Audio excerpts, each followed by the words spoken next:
The frontier town of Red Mesa had always been a quiet place, quiet in that tense, watchful way that only the Wild West could produce. Every sunrise broke over the red cliffs like a curtain lifting on a stage, revealing the same dusty streets, the same wooden storefronts, and the same handful of townsfolk going about their business. Life was predictable, steady, and safe enough for those who lived there. And standing at the center of that fragile peace was Sheriff Elias Crow, a man whose weathered face and silver beard seemed as much a part of the landscape as the mesas themselves. Elias had been sheriff of Red Mesa for nearly 15 years. To most people, he was simply the calm, steady hand guiding the town through disputes, small crimes, and the occasional drunk who needed escorting out of the saloon. His voice was low, patient, and reluctant to rise in anger. He had the quiet authority of a man who'd seen too much and carried it like a weight on his shoulders. Few knew the details of his past, and Elias never offered them. He preferred it that way. His reputation as a fair, honorable lawman was all the identity he needed, at least, that's what he told himself. While time had softened Elias on the outside, it hadn't dulled the instincts he spent decades sharpening. Every stranger who rode into town was measured with the eyes of a man who had once lived with danger as a constant companion. Every shadow was catalogued, every conflict evaluated.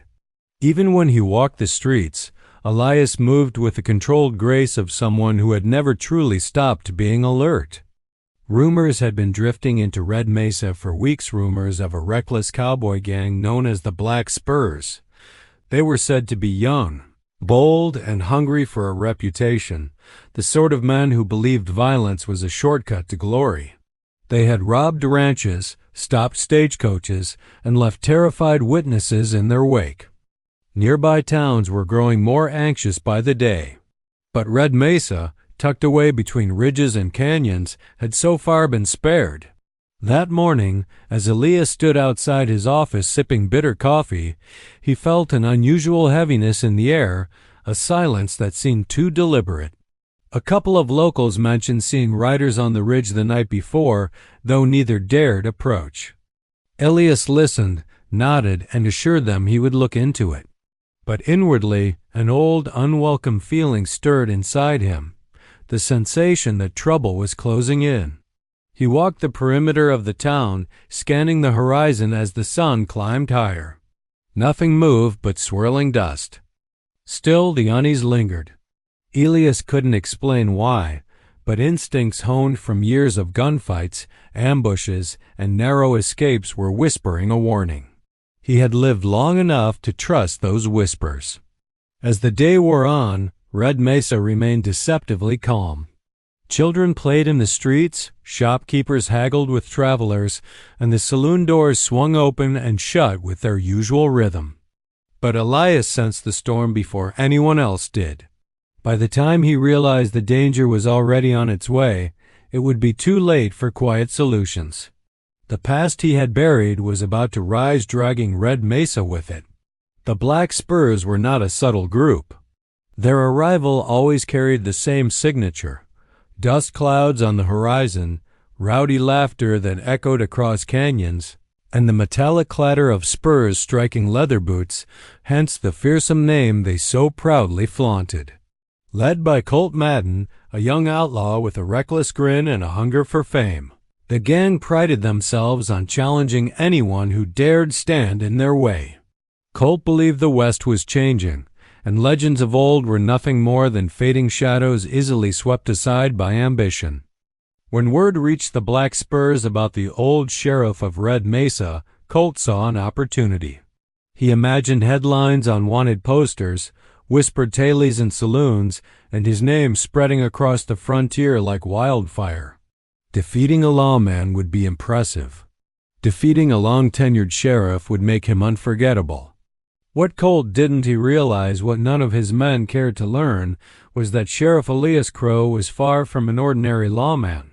The stories Colt heard painted Elias as a harmless relic, a man who clung to old principles while age dulled his senses. Colt loved those kinds of men. They made for easy victories. As the sun dipped toward the horizon, Colt and 5 of his best riders crept toward Red Mesa. They waited until Elias left the sheriff's office alone, heading out to survey the edge of town. To Colt, this was the perfect moment, isolated, quiet, and far from witnesses. He motioned for his men to fan out, surrounding Elias with practiced precision. Elias noticed the riders long before they closed in, but he didn't reach for his gun. He stood still, one hand resting loosely near his hip, watching their formation. When the circle closed, Colt trotted forward with the swagger of a man performing for an invisible audience. "Well now," Colt drawled, tipping his hat with exaggerated courtesy, "didn't expect the great Sheriff Crow to stroll right into our arms." Elias kept his voice steady. "I don't want trouble. Whatever it is you're here for, we can talk it through." Colt's men chuckled. One spit into the dirt. Another cocked his revolver for dramatics. Colt grinned wider. "No, old man. Talking is for folks who matter. We're here for your town's treasury and for your title. You're gonna step down, hand over the gold, and walk away like the tired relic you are." Elias sighed, a weary sound rather than an angry one. "Son, you're making a mistake. You don't know who you're provoking." The gang roared with laughter. Colt leaned closer, eyes gleaming. "I know exactly who you are. A lawman past his prime. The first shot wasn't fired by Elias. One of the outlaws, jittery and eager to impress Colt, jerked his trigger. And in that instant, everything changed. Elias moved with a speed that defied logic, a movement so sharp, so fluid, that the gang didn't process what happened until their guns clattered to the dirt. Elias had drawn, fired, and holstered again in a blur, disarming 3 men with perfect precision. The survivors stared in stunned silence at their wounded companions. Colt's jaw tightened. His pride had been wounded just as deeply as his men. And with that humiliation burning inside him, he vowed he would get revenge even if it meant bringing the full force of the Black Spurs upon Red Mesa. The storm had begun. The ambush on the outskirts of town should have been a death sentence for any ordinary sheriff, but the events of that day spread through Red Mesa with the force of a desert windstorm. By evening, every saloon table, every porch, and every shop counter buzzed with the same astonished whispers. Sheriff Elias Crow took down the Black Spurs alone. At first, people struggled to believe it. Elias had been a part of Red Mesa's life for so long that most residents saw him as dependable but unremarkable, peaceful man who settled disputes with words rather than bullets. Children had grown up knowing him as the sheriff who patched scraped knees, scolded bullies, and took afternoon walks with an old tin coffee cup in hand. He was familiar, steady, predictable. Certainly not the type to disarm 3 outlaws faster than the blink of an eye. But as survivors from the ambush limped back to their camp terrified and half disarmed, word spread from their own shaken mouths. Elias Crow wasn't just a sheriff. He was someone far more dangerous. That night, Red Mesa's elders gathered outside the saloon to talk. The older men, those who had lived through bloodier, wilder days, nodded knowingly. They had suspected for years what Elias had tried to hide. They remembered a duel in Silver Creek that ended in a single shot, a standoff against the Deacon brothers where Elias walked away without so much as a scratch. They remembered a legend. The younger residents listened wide-eyed as the image of their sheriff transformed before their eyes. But Elias didn't bask in their admiration. He didn't even want it. As he walked through town that evening, he felt their stares, curiosity from some, awe from others, fear from a few. Every glance reminded him of the identity he had buried beneath 15 years of quiet service. Inside the sheriff's office, Elias sat alone, the dim lamp casting long shadows across the room. On the wall hung 2 framed pistols, his old revolvers, retired after too many battles. He had sworn never to wield them again. But the ambush rattled something inside him, an old instinct stirred awake by the sound of gunfire. He realized with a heavy heart that the Black Spurs wouldn't accept the humiliation of defeat. Colt Madden was not the type of man to retreat quietly. A wounded ego could be more dangerous than a loaded gun. Elias opened the drawer of his desk and pulled out a worn leather case. Inside lay a single revolver, sleek, polished, deadly. The weapon felt foreign in his hands at first, like a memory he wasn't ready to revisit. But as he checked the cylinder, the old familiarity returned. The weight, the balance, the cold steel. He hated how natural it felt. He practiced in secret that night, moving behind the office where no one could see. His hands reacted on instinct, each shot hitting a makeshift target with frightening precision. By dawn, Elias knew the truth. The peace he had built was hanging by a thread. Colt Madden would come back, and this time he wouldn't be alone. The legend of Elias Crow had resurfaced not by choice, but by necessity. And Red Mesa needed that legend now more than ever. The second attack didn't come quietly. It arrived like a thunderstorm tearing across the plains. 2 days after the failed ambush, just as dawn painted the sky with pale gold, the ground beneath Red Mesa began to tremble. At first, the vibration was subtle, so faint that only Elias, already awake and on edge, noticed it. But within moments, the low rumble grew, rolling across the desert like distant thunder. Then the sound of hooves emerged, dozens of them, and Red Mesa realized what was coming. The Black Spurs had returned, and this time they weren't hiding behind shadows or ridgelines. Colt Madden led the charge, riding at the front of a pack almost 3 times larger than the group Elias had faced before.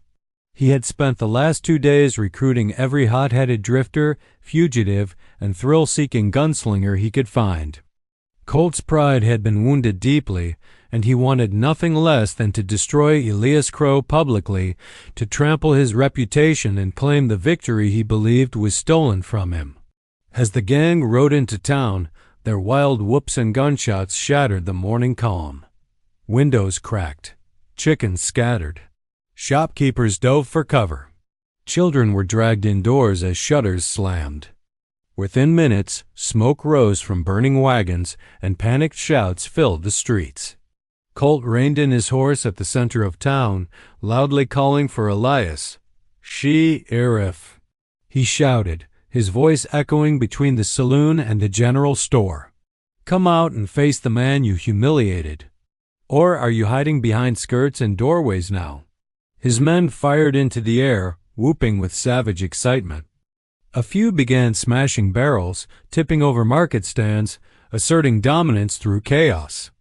Red Mesa trembled in fear.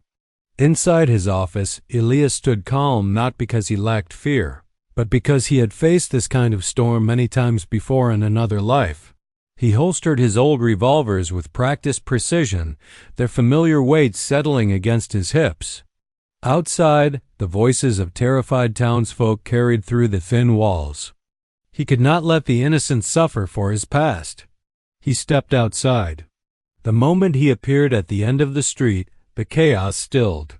Outlaws turned, curious.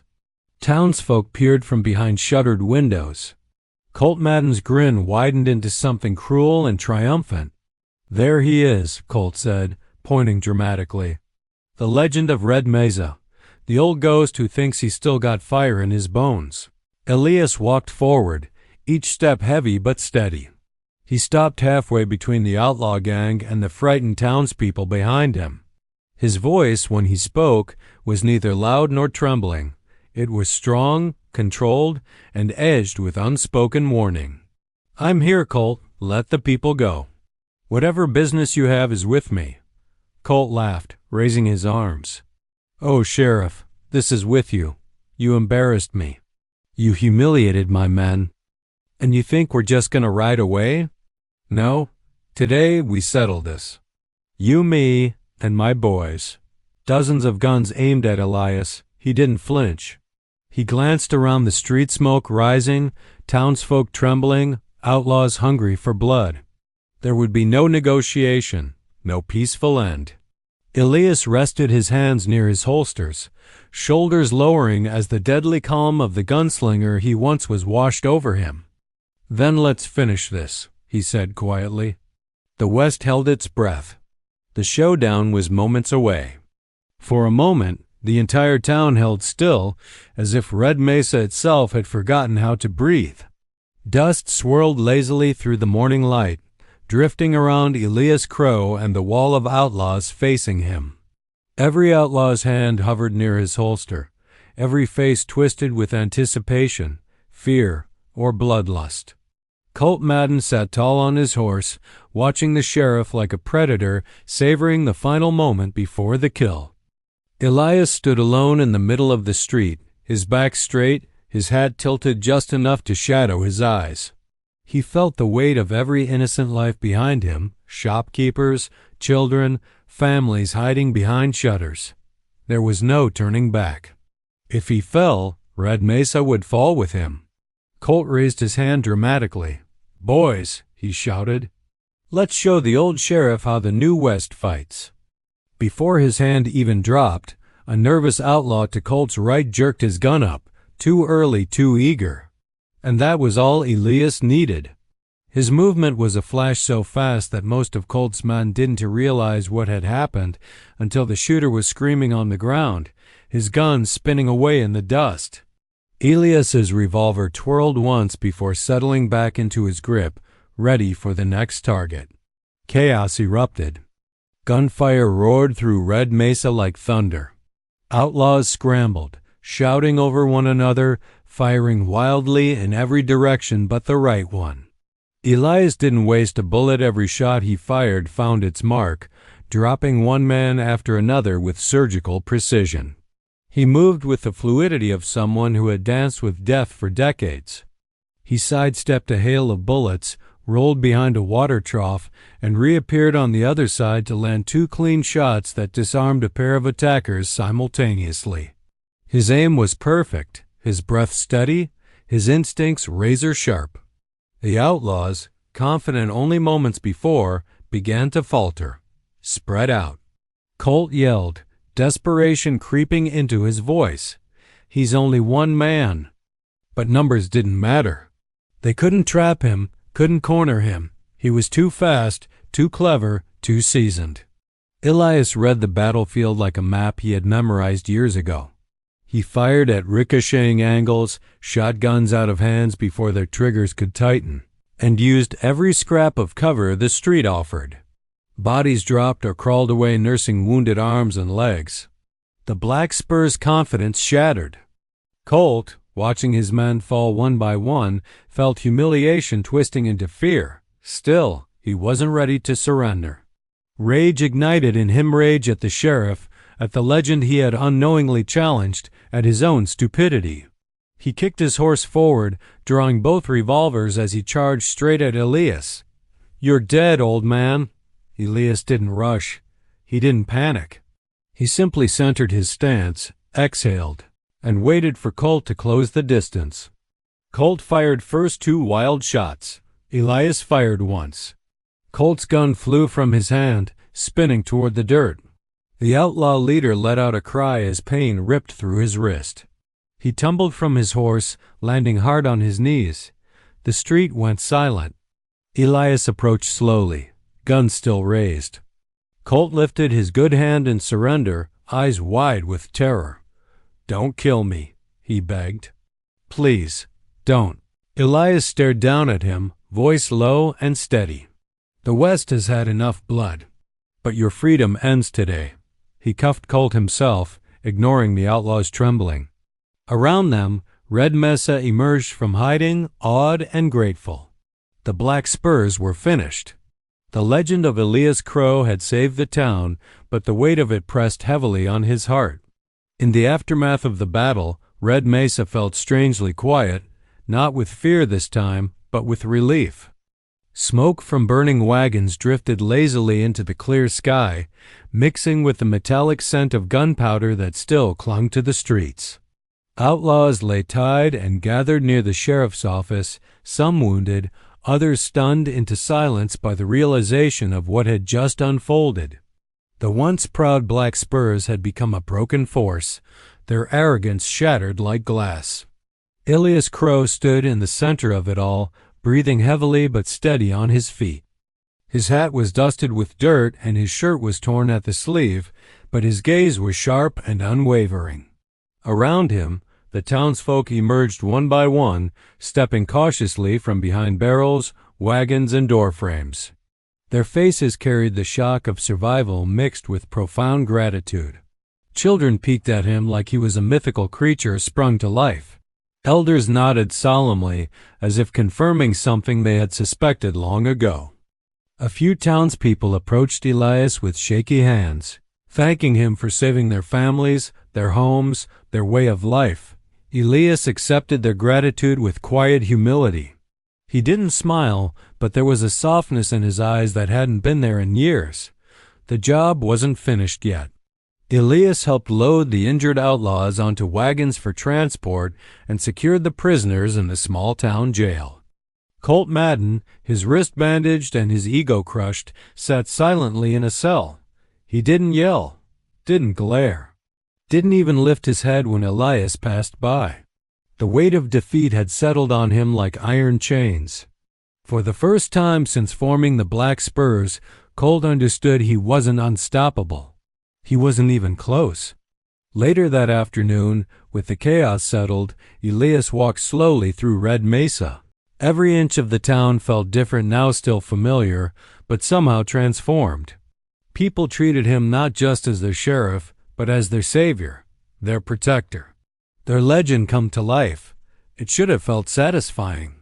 Instead, Elias felt a deep, bittersweet ache in his chest. For years, he had tried to escape the life of a gunslinger. He had convinced himself that peace could be earned through distance, through burying the past. But the events of the last few days had proven something he could no longer deny. He wasn't meant to disappear. His skills, his instincts, and his past weren't burdens. They were tools. Tools that could protect the future, not condemn it. That evening, Sheriff Elias Crow visited the quiet hill overlooking the town. With the sky glowing orange and purple, he unholstered his revolvers and studied them. They gleamed faintly in the twilight, polished by years of use and years of rest. Elias breathed deeply, accepting a truth he had fought for too long. "You're still part of me," he murmured. When he returned to town, he didn't lock the guns away. He hung them openly in his office, a visible reminder of who he had been and who he was now willing to be again. In the following weeks, Elias began training young deputies, teaching them not just how to shoot, but how to protect, negotiate, and uphold justice with integrity. Red Mesa grew safer and more confident under his guidance. The town thrived, knowing it had a sheriff unlike any other. Elias Crow never sought glory.